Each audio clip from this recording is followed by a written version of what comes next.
And I think with that, we should probably get onto the Guardians of the Galaxy Volume 3 discussion.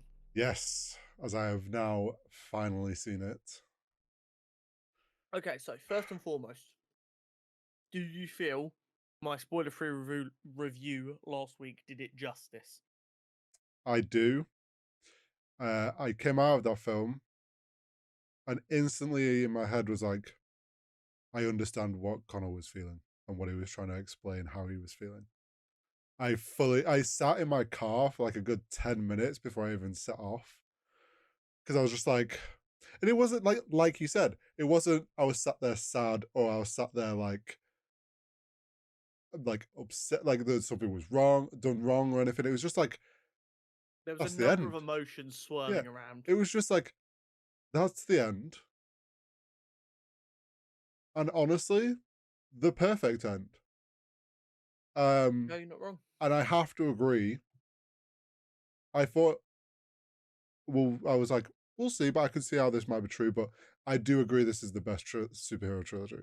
This beats Batman, the So, I mean, Christian Bale. that is going to come down to purely tasting for people. I'd be willing to hear arguments for either being the better trilogy.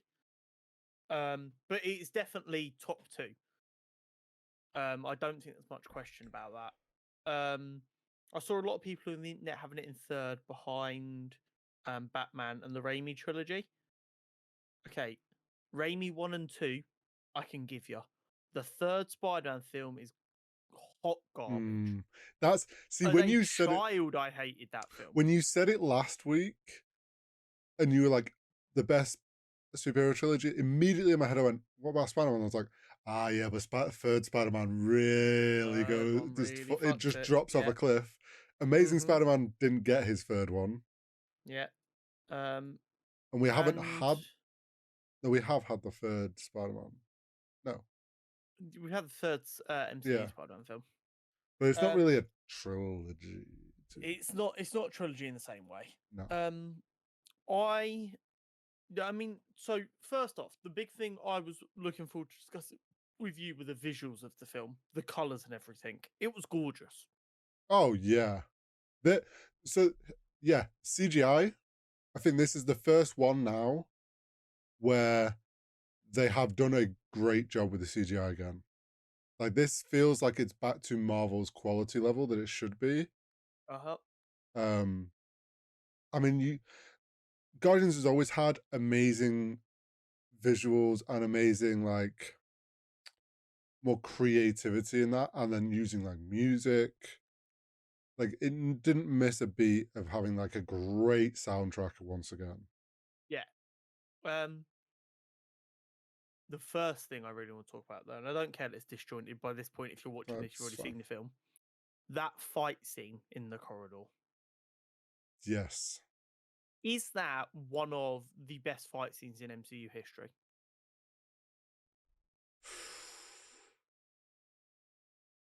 For a specific sequence like that with so many moving parts, it possibly could be the only other film I'm like thinking that has amazing fight sequences was Shang-Chi, but Uh-huh. that's because it's martial arts. But I think honestly, yeah, that corridor fight scene like flowed so well. Off the top of my head, the ones I'm thinking of are Winter Soldier has a number of really solid fight scenes with Mm, Bucky and Cap. yeah, You've got No Way Home between Spider-Man and Green Goblin. yeah, Shang-Chi has a number of solid ones. yes, it is. And corridor scene. There are none other like straight off the top of my head that like that was fucking impressive. And I don't want to talk about pure scale because obviously if you're talking about pure scale, you're looking at like Endgame or Civil War. But like actual like impressiveness of the fight scene, Mm. I think they're the ones that are right at the top for me. I would agree on that. Yeah, honestly, there was a couple like there was the corridor one, but then like the fight, like that final fight where they're just Rocket's final little stand against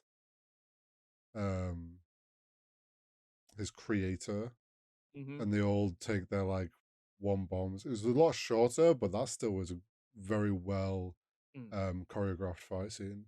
yeah. And what I will say, which bearing in mind, I've been on a bit of a murderous rampage when it comes to films recently. I've been coming out of films going, someone should have fucking died. I was Yes. going into this expecting a number of people to die, Well, we've and no discussed one this. did, and I wasn't disappointed.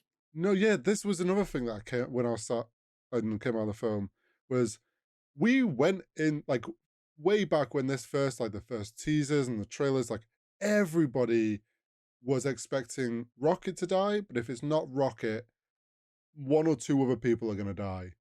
I was Like, thinking like Groot and Nebula survive at most.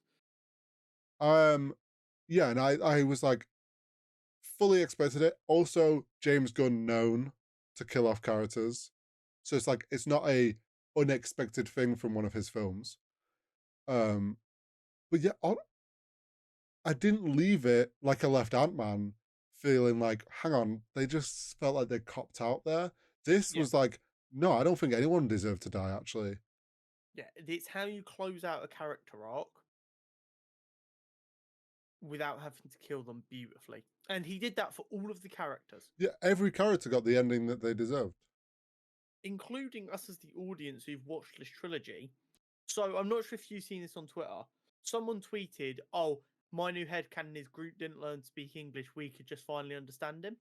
So okay, so this is something I came out. I was driving back and I was like, I don't think that that was Groot learnt how to speak English. I think that was James Gunn allowing us to finally understand him as a way for Yeah. the audience to close it out.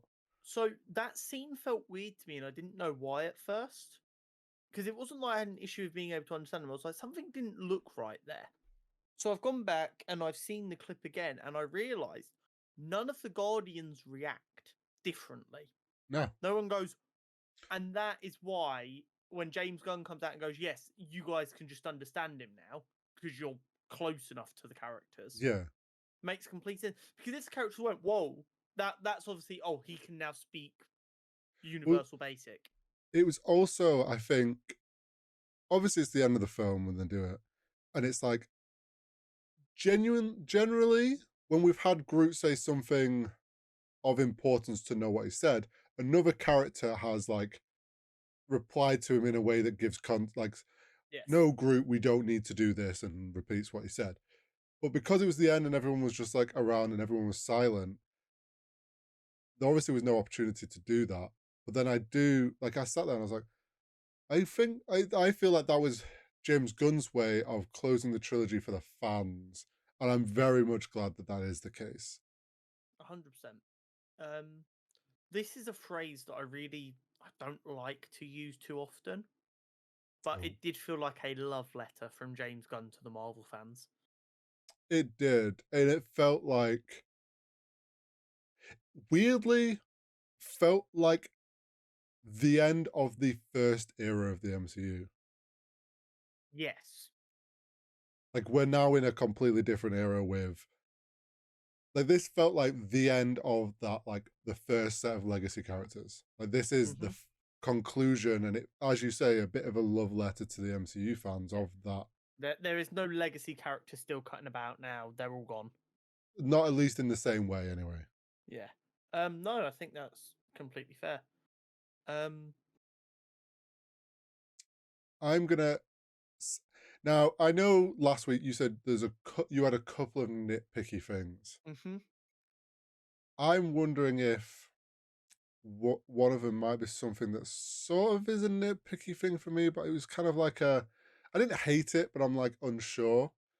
Go on, you go. The increased like swearing, like the F bomb kind of felt it like I didn't hate it and it kind of fit, but it just was a little jarring. And then like they used dickhead at one point or dickheads, and I was like, that feels weird. Um, so I didn't actually mind that for two reasons. They fit in the situation, and as someone who is not, I'm prone to the swear word. Well, yeah. I like it. Like in that situation, I could see myself responding in that kind of way. Like the "open the fucking door" is like a very real kind of sentence. So I Yeah. didn't have an issue with that, and I also think, as stupid as it sounds, it kind of helps because it's laying the groundwork for Deadpool to come in. Well, Because we yeah. know Deadpool is going to come in and have to be a 15 to 18 easily. So if people going to watch who like are us who are going to watch like Marvel films because we're the right age and we can go to all of them, aren't used to hearing it in other context, if Deadpool ever comes in someone else's film Hmm. and swears, it needs to not feel jarring to see them characters near swear words. Now that I'm like thinking about it more, I'm wondering if it just felt like I didn't hate it. Like like you say, it fit. Like the thing with the car door, like it made sense to go get in the open the fucking door. Yeah. I wonder actually more if that's me coming at this from like it felt weird because I'd seen so much about this has Marvel's first F, but like there's an F bomb and all the talk about it that like my brain was actively waiting for it. So then it felt out of place because I'm like so focused on waiting for it to I get appear. that. Yeah, I don't know why it was made such a big deal out of, but it's the Yeah. same in Eternals. Where like before it was like it's gonna have Marvel's first ever sex scene, and like I'm not even sure I count it as a sex scene. Like Yes. I've watched shows with sex scenes that is like barely counts. Yeah. We've all seen Wolf And of like Wall Street. yeah, like saying open the fucking door Yeah. Is when not. like as someone who's used to car doors, the notion that someone is taking this long to open a door, you would get to a point where you're like, open the fucking door. Especially when Groot got in so effortlessly. It's Yeah, like he just did. clearly not actually that complicated. Also, so keeping on that car scene, were Yes. you like me that kind of was just blindsided and just expected him to know how to drive? No. As he was getting Oh, there, I was like, I was the other side. I was like, I'm going to be confused if he can drive this well. well, it's like it didn't even like wasn't even a thought for me. And then obviously like he messes up at the beginning, and I was like, oh shit, yeah, why would he drive? Like Yeah. he's never driven a car. What the fuck? Yeah. We've just established that the person who's also never been to Earth and driven a car is struggling to open a door. Why would someone who left when they were like 8 be any better? I just Because did we know like Nebula's a good enough pilot. yeah, I think I just got like blindsided by the whole Yeah. car door thing, and Well, then it's a grown like human man. You'd expect him to and know how he's to like drive. from Earth, so it's just Yeah. yeah, No, it's very funny. One thing that a lot of people have been complaining about on Twitter, which I'm not sure if people just don't understand.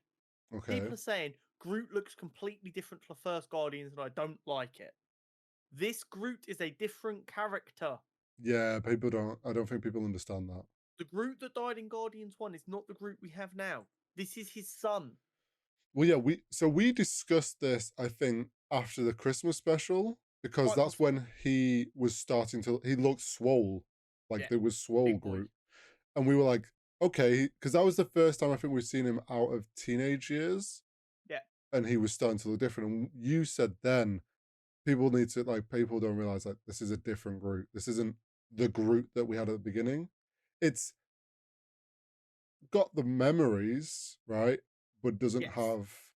It's not the same Groot. Exactly. Um, I love this Groot. I like the design. Oh, I fucking love it, especially where he got to at the end. The Oh is it the yeah, like post the credit Super scene? Saiyan form. Yeah, yeah, yeah. Which I've seen some people saying he's reaching King Groot form. Yeah, yeah. That is definitely an inspiration for that look. He looked Definitely. sick, Massive, quite twiggy on the edges. And but here's the like thing: another reason to describe a lot of the design changes are the situations this Groot has grown up in. oh yeah, So he's first Groot had been like exiled from his planet. He'd been alone and he'd grown by himself.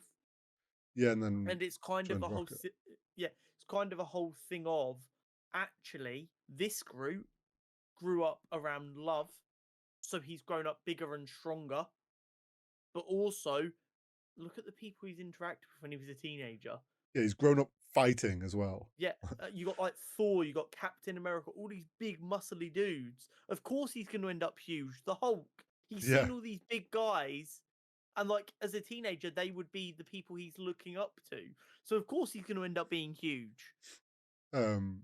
Oh yeah, like it makes sense, and I think it just looks sick. It does. It looks so The good, and the also it adds a bit of a It adds like when you got like them shots of them walking together. yeah, It adds a bit of differentiation between them yeah, because they're all like a similar kind of size. Then you have Rocket, who's a bit smaller. You've obviously got Mantis and Nebula are a bit slimmer. You got hmm Drax, who's a bit wider, and then before you just had Groot, who was a bit taller. Now you've got this thing that's just walking behind them that's fucking massive. yeah, just a unit. Um, Um, I really love the like kaiju mode. yes, And then also what is essentially a little throwback to like Rocket sitting on his shoulders when they're in the fight scene and he's just spinning around. I yeah, enjoyed that. And the hidden weapon point. Um, that's phenomenal because as he's handing the guns to Groot, I he like says, "You know put a what to do note in with my head. these." Yeah, I put the note in my head, but then you kind of forget about it. Well, yeah, And then you he's don't. like, okay, now, and then you just see him start unraveling, and you're like, oh Well, that's the thing. It's shit, like they stop them at the checkpoint or whatever, and they're like, "Oh, you can't come in. Your arm's a weapon." Um, and they scan Star Lord, but then I'm like, "Oh well, Groot's just a tree." Like I was like, I mean, technically he is a weapon. I'm surprised they not told him like he can't come in, but they probably just see him as a tree. Didn't think about guns. I just thought Groot's just like we know what he can do with his yeah, arms to like, Groot's a fucking unit. and then he just like he unfolds. He's got a full on armory inside his chest. hmm It was very cool. Um, but I mean, just the way the film was put together in 3 acts really, Yeah, really highlights how poor some superhero films have been in the third act recently. yeah. There's been definitely like this film never felt like everything was quick into the next bit. Like it didn't kind of hang about too much in like, for example, like when Rocket got injured, they made it very clear very quick like this is he has 48 hours max, like this Yeah, is we ain't we fucking got to hanging get going. about. Yeah, like there was no let's figure out what to do. It's like no, we're in the ship, we're going. Like they made sure the pacing was like we're not gonna end up getting an issue here where we like lull and then people feel that, Yeah, whereas exactly. other films we've had that issue between the second to third. It's like it lulls because it struggles to know how to keep the momentum going. But now that I'm thinking about it, sat here, the other film that we said the third act didn't slow us down was um Dungeons and Dragons. And they Yes. did a very similar thing there where the goal from 30 seconds in wasn't to save the world. It was, oh, we need to find this thing. So what do we need to do? We need to go find this person and do this and do this. And then before you know it, you're at the end where they're having to save the world and they didn't even realize it. Yeah. Whereas in this, we've got the same thing. It's they're chilling in nowhere. Adam Warlock attacks. Shit, Rocket's in trouble. Okay, we need to find out how to save Rocket. We need to go and contact the Ravagers. The Ravagers need to take us to this place. We Hmm. get to this place and we realize they've escaped, so we have to go to this planet. We go to this planet and the ship takes off, but we've saved Rocket now. But we're split up, so we've got to try and save each other. Oh, well, we've got to save all these kids. And then before you know it, it's built into this thing. Yeah. It's something that a lot of storytellers in general need to get back to. And I said this a while ago. There is a problem in the MCU right now where after Endgame, the stakes need to be raised, but they're raising them in the wrong ways. They're making everything an end of the world threat, which makes you go, well, Yes. if one Avenger can handle an end of the world threat, when we get to the next Avengers film, how ridiculously dangerous does this threat need to be? Yeah, I think Um, they did a very good job of like on that. Like Adam Warlock came in and was fucking them up. Like the Guardians didn't just like handle this in like insanely powerful guy with no problem. Like he fucked them up. They escaped, and then as the film went on, they like kind of showed a bit of progression for them to be stronger to deal with stuff. But Well, the stakes were we don't want our friend to die.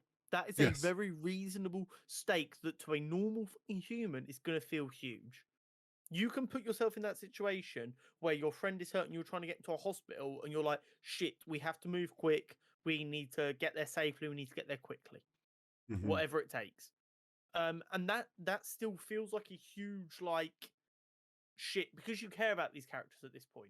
You're like, shit, Rocket needs to be okay. The entire time, everyone is sat there going, Rocket needs to be okay. Yeah. So we're not worried about, oh, is there 6 planets being blown up? Because guess what? When they're doing these kind of stakes, no one knows anyone on them fucking fictional planets. And They're like, oh no, also, planets.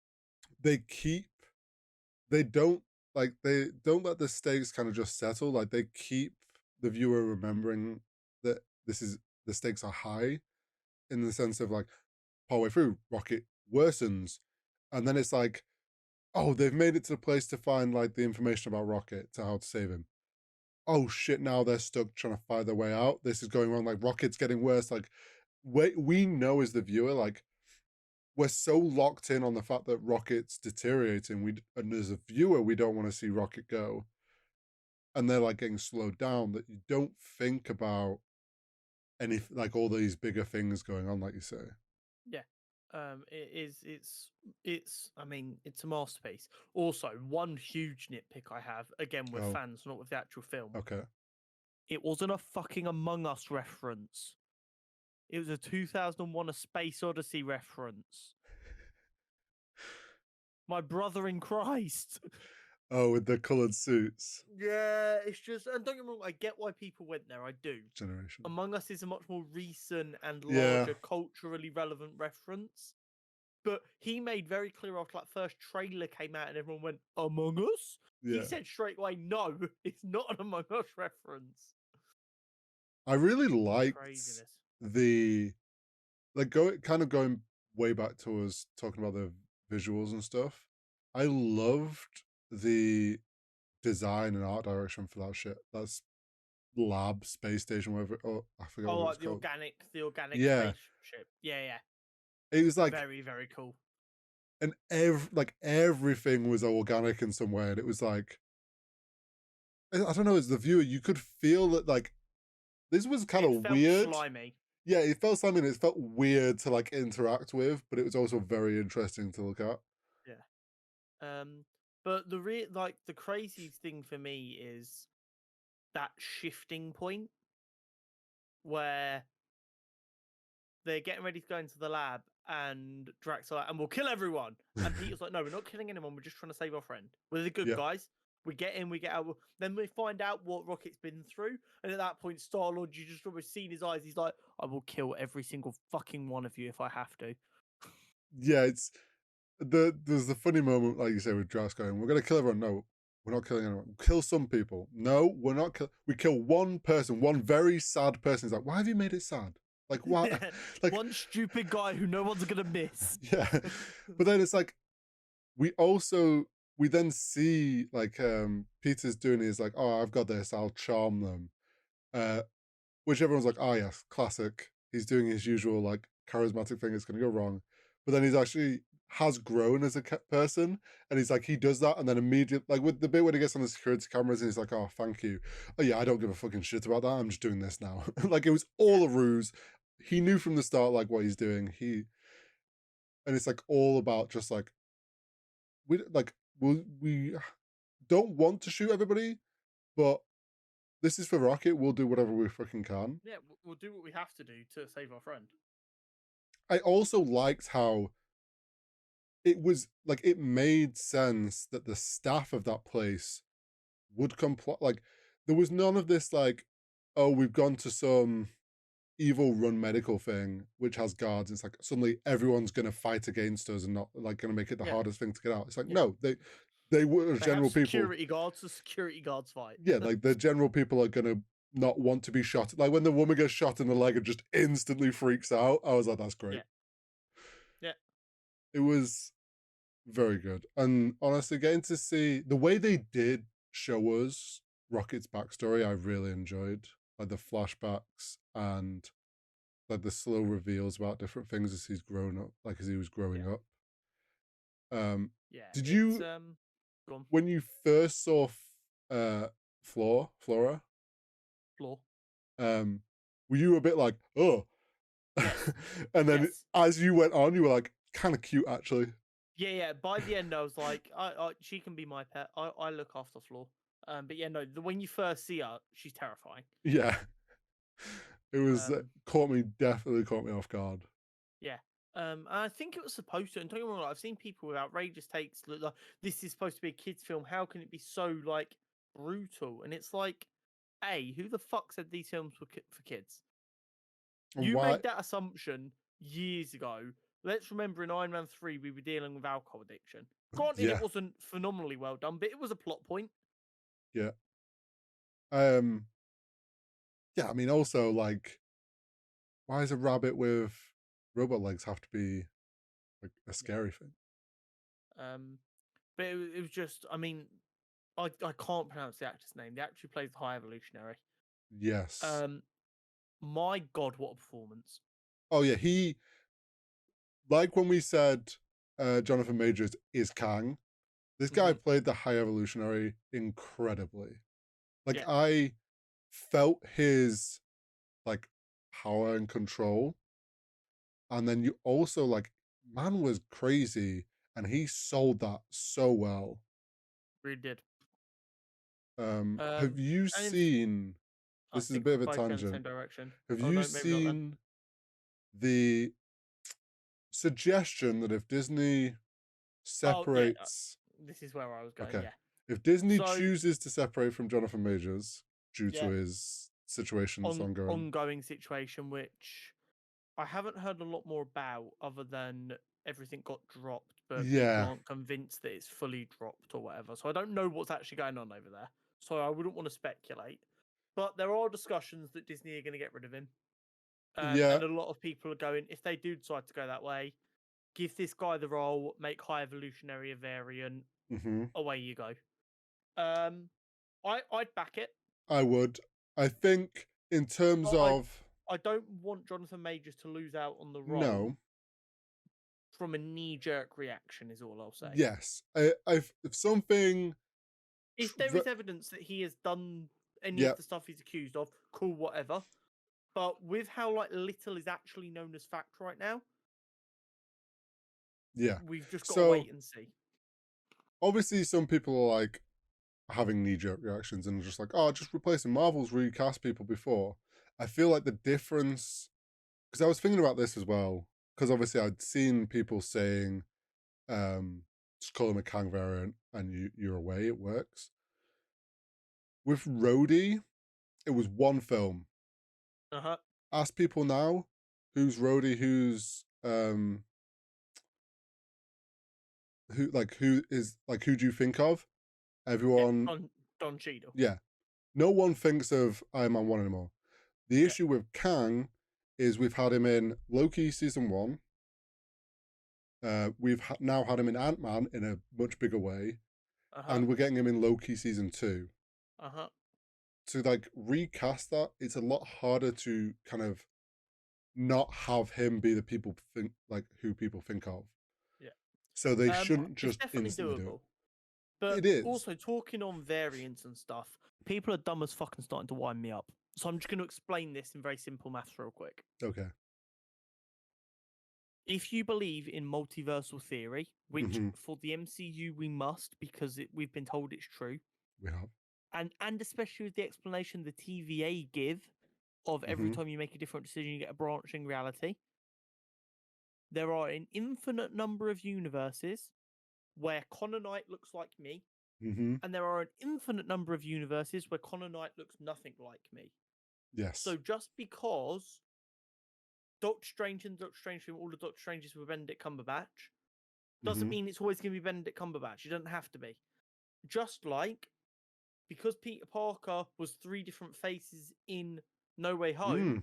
doesn't mean it's always going to be a different face. This is Yes. very simple to understand. I So don't understand how the internet struggles so much with it. yeah, like we've seen it on both ways now, and it's like if you're trying to argue either way, it's like both. Like it can be the same or it A can be variant different. have the same or different face. That is, it's literally that simple. The only Um, consistent is their name, generally. yes, yes, and even then, like you can add like little changes to it, like Yeah. different middle names, because that could be a branch. But for the most part, a person's going to be a person. Exactly. I get that there's an argument that maybe some characters should always be the same, to show that they're like significant to the multiverse, which I get. Like your Wanders and your Kangs should ideally stay the same. They don't Mm. have to though. Well, no, and What is the like, point of a multiverse if you're still hamstrung to the same couple of actors? and here's the thing with Kang. If I remember correctly, in the comics, they've gone back and had characters and gone, "Oh, that was a Kang variant, by the way. That looked nothing like the Kang that they have going in the comics." But they're like, "No, that was a Kang variant. It just looked different." Yeah, So yeah. it's like, I'm not worried about recasting someone who's a multiversal character as it is. yeah, If it was like they wanted to recast like Doctor Strange from Benedict Cumberbatch right now in the main universe, I'd be like, well, that's going to be a little bit tricky. yeah. Um, but yeah, no, Kang, who's a multiversal threat anyway, it's I fine. think, I think if it comes to that, I do think going with the actor that played the High Evolutionary is, in a way, the easiest way to kind of sell it in the story of things.